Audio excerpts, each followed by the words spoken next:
नेहरू गांधी परिवार ने देश की राजनीति पर भी एक छत्र राज नहीं किया, बल्कि भारत की विदेश नीति पर भी कई वर्षों तक इसी परिवार का नियंत्रण रहा है।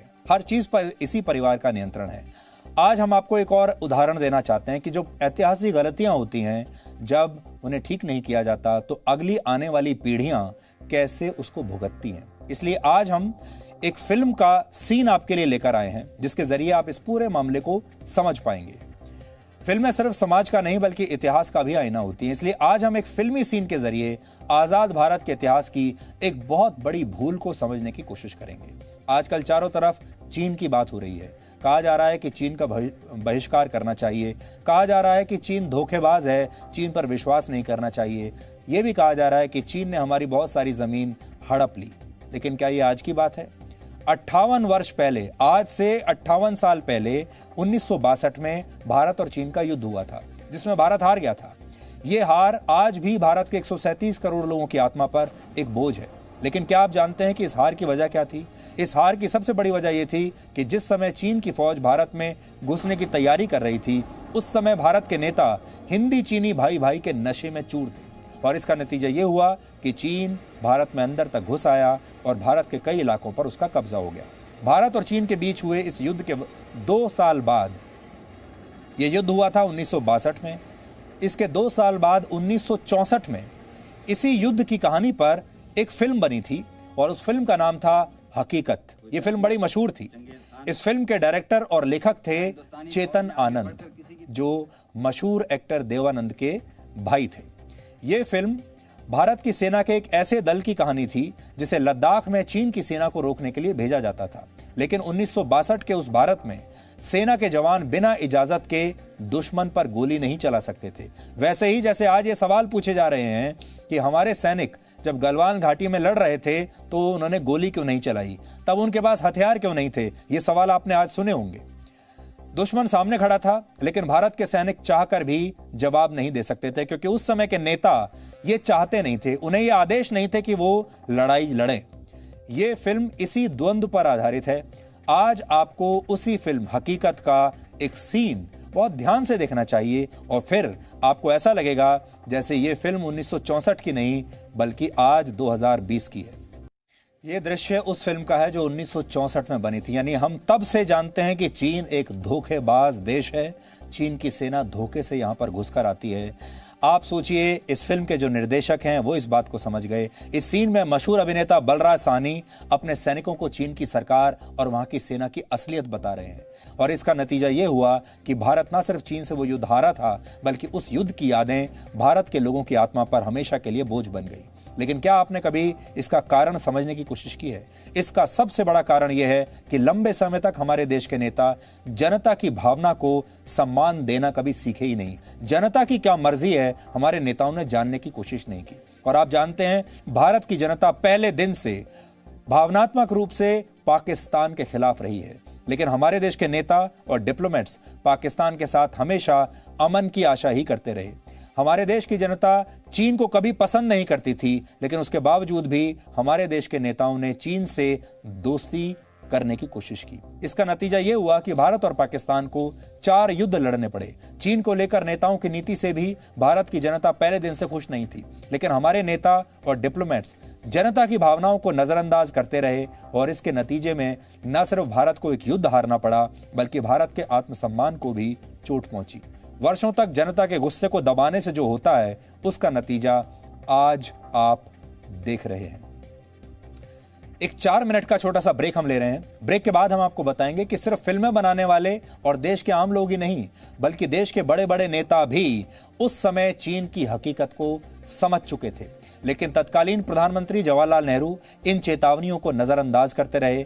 इसका नतीजा क्या हुआ? और आज मेरे हाथ में 1954 में राज्यसभा में इस पर एक डिबेट हुई थी 1954 में। और उस समय डॉक्टर BR अम्बेडकर ने चीन के बारे में क्या कहा था, तिब्बत के बारे में क्या कहा था और कैसे चेतावनी दी थी कि आने वाली पीढ़ियां इस गलती को भुगतेंगी।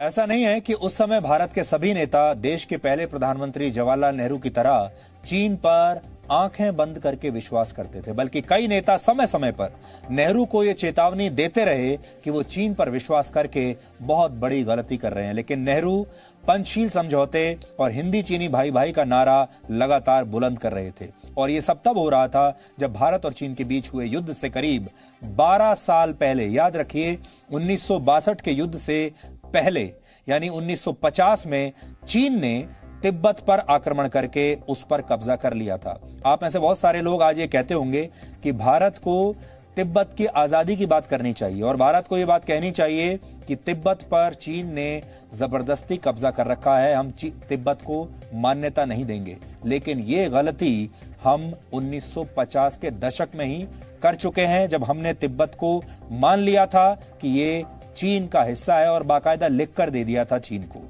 माना जाता है कि तिब्बत हमेशा से एक स्वतंत्र देश हुआ करता था, लेकिन चीन उसे अपना हिस्सा मानता था और इसी को साबित करने के लिए उसने 70 साल पहले तिब्बत पर जबरदस्ती कब्जा कर लिया था। लेकिन उस समय की भारत सरकार ने इसका विरोध करने के बजाय तिब्बत पर चीन के दावे को चुपचाप स्वीकृति दे दी, उसे मान लिया। इतना ही नहीं बल्कि पंचशील समझौते के तहत भी तिब्बत को लेकर भारत ने अपना रुख बदल लिया था और एक दूसरे की सीमाओं का सम्मान करने की बात उस समय कही थी। इसका नतीजा यह हुआ कि तिब्बत और भारत की सीमा चीन और भारत की सीमा में तब्दील हो गई और भारत के करीब 5 राज्य सीधे सीधे चीन के निशाने पर आ गए, क्योंकि जो तिब्बत पहले भारत और चीन के बीच में था, अब वही तिब्बत चीन का हिस्सा बन चुका था। ये राज्य थे अरुणाचल प्रदेश, सिक्किम, उत्तराखंड, जम्मू कश्मीर और हिमाचल प्रदेश। हालांकि अब लद्दाख को जम्मू कश्मीर से अलग करके यूनियन टेरिटरी बना दिया गया है। ये वो राज्य हैं जिनकी सीमाएं आज किसी न किसी रूप में तिब्बत से मिलती हैं और तिब्बत का मतलब यह है कि चीन से मिलती हैं। आज आप ये नहीं कह सकते कि ये तिब्बत है, आप उसे चीन मानिए, क्योंकि वो आधिकारिक रूप से हम मान चुके हैं कि तिब्बत चीन का हिस्सा है। तत्कालीन प्रधानमंत्री जवाहरलाल नेहरू की यह भूल आज भारत पर भारी पड़ रही है। 1954 में राज्यसभा में डॉक्टर भीमराव अंबेडकर ने नेहरू के इस फैसले की आलोचना की थी और तब आगाह किया था कि इस गलती की वजह से चीन भारत को घेर लेगा। डॉक्टर अंबेडकर देश के पहले कानून मंत्री थे, लेकिन उन्होंने अलग अलग मुद्दों पर जवाहरलाल नेहरू से मतभेद हो जाने के बाद अपने पद से इस्तीफा दे दिया था। वो हिंदू कोड बिल और धारा 370 जैसे मुद्दों पर नेहरू की नीतियों से नाराज थे, इसलिए उनकी नेहरू से कभी बनी नहीं। उन्होंने निर्दलीय के तौर पर लोकसभा चुनाव लड़ा इसके बाद, और वो चुनाव हार गए और फिर वो राज्यसभा पहुंचे। सोचिए, उस समय BR अम्बेडकर चुनाव नहीं जीत पाए और आज उनका नाम लेकर न जाने कितनी पार्टियां चुनाव जीतती हैं सिर्फ उनके नाम को इस्तेमाल करके। 26 अगस्त 1954 को राज्यसभा में डॉक्टर अंबेडकर ने कहा था कि भारत से घेर लिया गया है। एक तरफ पाकिस्तान और दूसरे मुस्लिम देश हैं और दूसरी तरफ तिब्बत पर चीन का कब्जा स्वीकार करके नेहरू ने एक तरह से चीन का बॉर्डर भारत के करीब लाने में मदद कर दी है। उन्होंने ये भी कहा कि अगर आज भारत को खतरा नहीं है तो इसका मतलब ये नहीं कि आगे भी खतरा नहीं होगा, क्योंकि जिसकी आदत आक्रमण की होती है वो कभी अपनी आदत छोड़ता नहीं। ये चेतावनी उन्होंने तब दी थी और उस दिन राज्यसभा में हुई बहस की एक कॉपी मेरे हाथ में है। तब टेलीविजन तो नहीं होता था, इसलिए उस समय का कोई वीडियो उपलब्ध नहीं है। डॉक्टर अंबेडकर ने क्या कहा था मैं आपको लेकिन पढ़कर बता सकता हूं। वो कह रहे हैं, I was going to point out to the House how this country has been completely encircled on one side by Pakistan and the other Muslim countries। यानी एक तरफ पाकिस्तान और दूसरे मुस्लिम देशों ने घेर लिया है।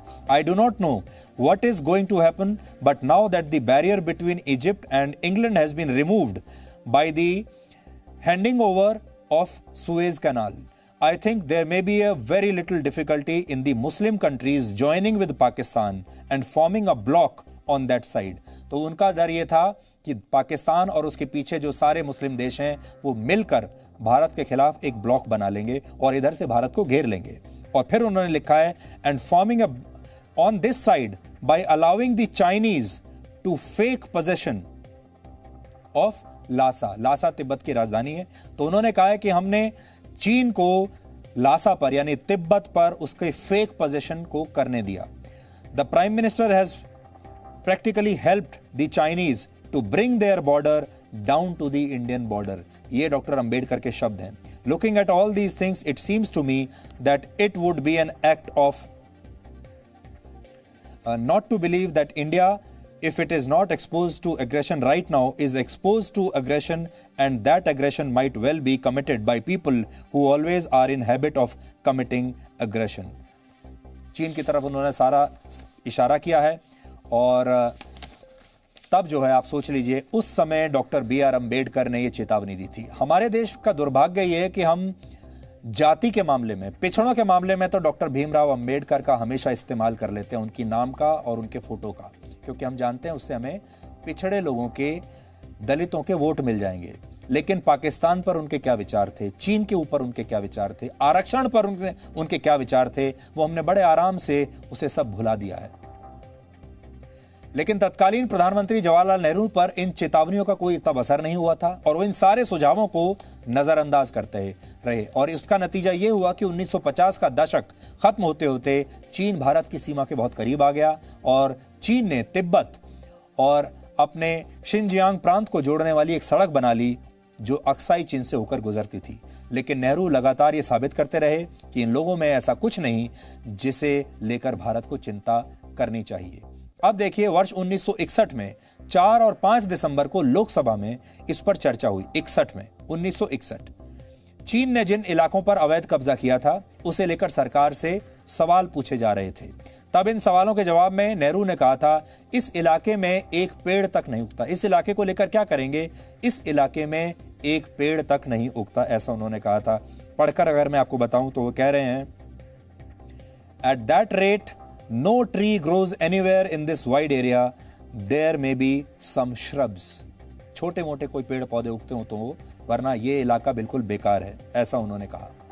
और जब उन्होंने ये जवाब दिया कि ये इलाका बिल्कुल बंजर है, यहाँ तो कुछ उगता ही नहीं और इस इलाके पर लड़ाई करके कोई फायदा नहीं है, तो उस समय कांग्रेस के एक सांसद महावीर त्यागी संसद में मौजूद थे और ये बातें सुनकर वो अपनी सीट से खड़े हो गए और उन्होंने अपनी टोपी उतारते हुए कहा कि देखिए, मेरे सिर पर कोई बाल नहीं है, तो क्या यह मान लिया जाए कि मेरे सिर की कोई कीमत नहीं है? ये उस समय की बात है और इसमें लिखा हुआ है, Shri Tyagi, no hair grows on my head, does it mean that the head has no value? ये वो कह रहे हैं। और उसके बाद नेहरू क्या कहते हैं, now I am free to confess to this house that my whole soul reacts against the idea of war anywhere. This is the training I have received throughout my life and I cannot easily get rid of it at the age of 72। ये नेहरू का जवाब था। लेकिन तत्कालीन प्रधानमंत्री ने किसी की बात सुनी नहीं और चीन को रोकने के लिए कोई ठोस कदम नहीं उठाया। इसका नतीजा ये हुआ कि इस चर्चा के सिर्फ 10 महीनों के बाद ही चीन ने भारत पर हमला कर दिया और अक्साई चीन समेत भारत के 38,000 वर्ग किलोमीटर इलाके पर चीन का कब्जा हो गया और बाद में पाकिस्तान ने भी पीओके का करीब 5,000 वर्ग किलोमीटर इलाका चीन को सौंप दिया। हालांकि चीन पर विश्वास करने की गलती आगे की सरकारों ने भी की थी और वर्ष 2003 में अटल बिहारी वाजपेयी की सरकार ने भी तिब्बत को चीन का हिस्सा मान लिया था। हालांकि शर्त तब यह रखी गई थी कि अगर भारत वन चाइना पॉलिसी का समर्थन करेगा तो चीन को भी वन इंडिया पॉलिसी का सम्मान करना होगा। लेकिन हमेशा की तरह चीन अपने वायदे से मुकर गया और उसने न सिर्फ कई बार अरुणाचल प्रदेश पर दावा किया बल्कि जम्मू कश्मीर से धारा 370 हटाए जाने का भी विरोध किया और लद्दाख को यूनियन टेरिटरी बनाने का फैसला भी हाल ही में चीन को अच्छा नहीं लगा। 50 के दशक में तिब्बत के जो लोग भागकर भारत आ गए थे वो आज भी मानते हैं कि भारत की सीमा चीन के साथ नहीं बल्कि तिब्बत के साथ लगती है और इसे भारत चीन सीमा नहीं बल्कि भारत तिब्बत सीमा कहकर बुलाया जाना चाहिए। चीन की सेना ने जब तिब्बत पर कब्जा किया तो चीन के सैनिकों ने तिब्बत में बौद्ध धर्म मानने वालों पर बहुत अत्याचार किए और उनके निशाने पर तिब्बत के सबसे बड़े धर्मगुरु 14वें दलाई लामा भी आ गए। चीन दलाई लामा की हत्या करवाना चाहता था और इसी वजह से 1959 में दलाई लामा तिब्बत छोड़कर भारत आ गए। दलाई लामा